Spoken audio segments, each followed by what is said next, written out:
You're tuning into Black and White Sports on YouTube. The no-holds-barred truth on sports. The main event starts now. I'm back. Rodrance for Black and White Sports. We have talked about, in now multiple videos, how great the MLB Field of Dreams game was the other day. It was fantastic. It had all the elements.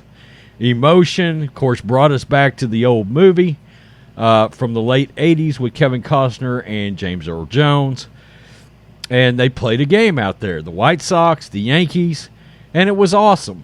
But the one thing I have to admit I noticed, and I haven't talked about it enough, was how out of place the jerseys felt.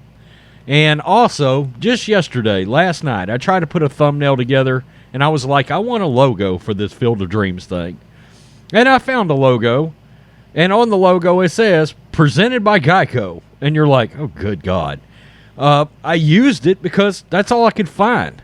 For this Field of Dreams game they had, of course, the ratings were very good.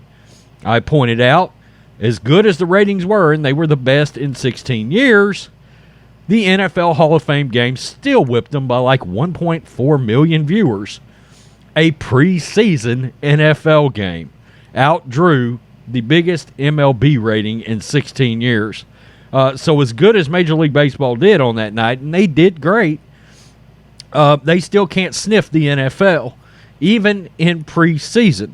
And I'm still very interested to see what number gets drawn from the New England Patriots and Mac Jones' debut on NFL Network, because I wonder if that might have beat head-to-head the Field of Dreams game. I kind of doubt it because it was regulated to the NFL Network, but if that would have been on a bigger channel, i.e. ESPN, i.e. NBC, CBS, something, an actual network television platform, how would it have done up against the Field of Dreams game? Well, the New York Post, Phil Mushnick, has pointed out exactly how out of place certain things in this Field of Dreams game felt. And in this case, the Chinese-approved marketing of the Nike uniforms, and it seems like no matter what sport we try to consume, that damn Nike logo is right there staring us back in the face. And that makes it hard to consume any kind of sports because Nike is always there, it seems like. And yeah, it was great seeing the players come out, but he calls out the MLB for not being able to, for one night, forego all of that bullshit marketing that they are doing regarding New Era. And look, New Era doesn't have a great reputation either because it's officially the approved apparel of gang members everywhere. Okay? And then, of course, Nike and its involvement with China. And the fact that the MLB for one night could not set all that aside to go with more authentic, jersey apparel for the players to wear out on the field. And, of course, you look around, you see presented by Geico. So it was a marketing-a-thon. And I understand these networks and these leagues have to make money. I get that. But, again, you've got the advertising dollar, right? You've got whatever Fox is paying you for the game. So you would think that might be enough for Rob Manfred, but, of course, it's never enough. Marketing sludge sullies in MLB's Field of Dreams game, likely because it doesn't know any better, even on a day when the MLB tried to do its best and did pretty well at that. Conspicuous but preventable greed deprived all of a clean sweep. In other words, it kept the night from being perfect. It did. Thursday's Field of Dreams game, billed as the ultimate in nostalgia, real-time throwback baseball, never had a genuine shot from the moment the teams were introduced wearing their conspicuously Nike swooshed old-time uniforms. The sale of such red Chinese slave wage made jerseys surpassed all other considerations, including the full intent of the event. The team's caps carrying the New Era logo were also on prominent lost premise display. Most of New Era's goods are made on the extra cheap in third world countries. You know what? We don't talk enough about that in New Era. I hadn't even thought about it, really. In 2019, New Era closed its plants in Derby, New York, eliminating 216 jobs. New Era has a remaining U.S. facility in Miami, which manufactures MLB caps, or so we're told. New Era is also full of it.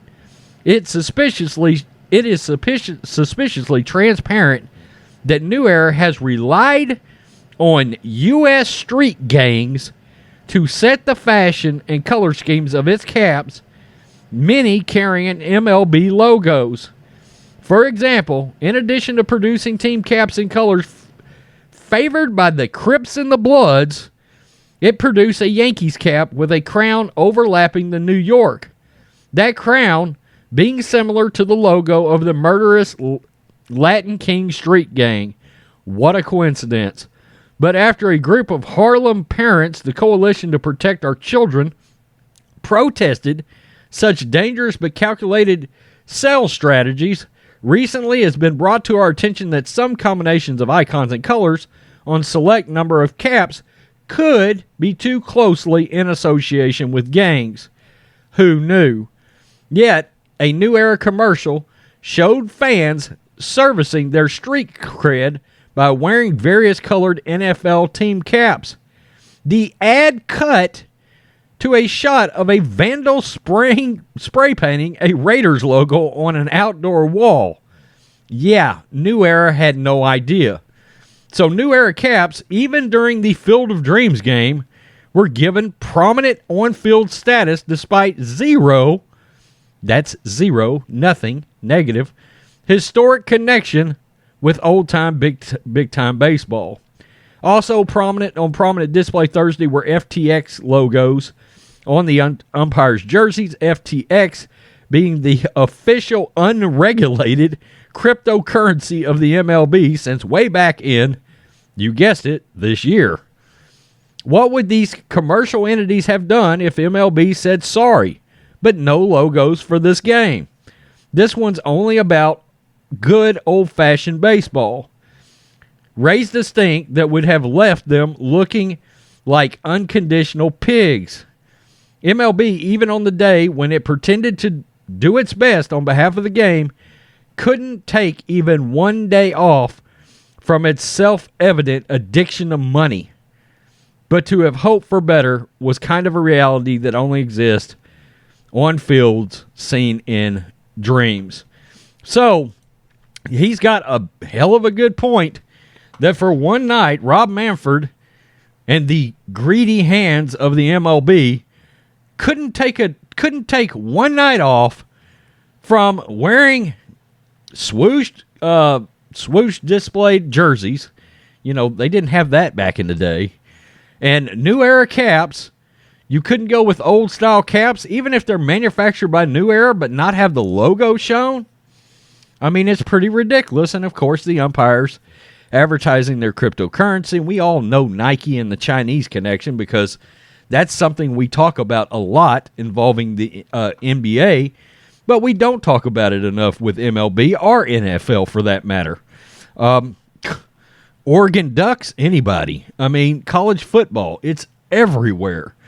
It feels like Nike is creeping into people's souls around here. Absolutely ridiculous, and we certainly don't talk about the gang connection with New Era caps. And yeah, I kind of remember that from growing up back in the day. You know, the roughest neighborhoods I might go through, New Era merchandise was everywhere. It was an absolute thing connected to a certain spectrum of a color scheme, whether it was blue or red. Absolutely. That is absolutely a thing that's going on out there. So, as good as the night was, Phil Mushnick is absolutely right about this one. The MLB could have taken a night off from all of their propaganda. Peace. I'm out. Thanks for watching the show. Be sure to like, comment, and subscribe. Be sure to tune in next time on Black and White Sports.